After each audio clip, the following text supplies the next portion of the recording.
ओडिशा रे एबे शीत लहरी लागी रही। राज्यर अधिकांश अंचल में अधिक थंडा सह कुहुड़ी जनजीवन अस्तव्यस्त करुच्छे। आहरी 3 ରୁ 4 दिन जाए ओडिशा रे पाग शुष्क रहिबा बेले उत्तर और आभ्यंतरीण जिला गुड़िक अधिक थंडा अनुभूत हेबो। वीडियोटी आगु जो गले वीडियोटी लाइक करंतु, चैनल को सब्सक्राइब करंतु, पाखे थिबा बेल आइकन दबाई ऑल नोटिफिकेशन क्लिक करंतु। आंचलिक पाणीपाग केन्द्र सूचना अनुसार एबे राज्य को उत्तर पश्चिम दिगरु शुष्क और थंडा वायु प्रवेश करुच्छे। यार प्रभाव में राज्य में राति तापमात्रा कम रोचे।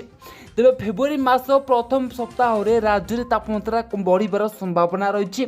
सेपरि शुक्रवार रात्रि में गतकाली 8 डिग्री तले थिला 6 जिला। अन्यपटे आगक राज्य अधिकांश अंचल में कुहुड़ी होबार संभावना रही।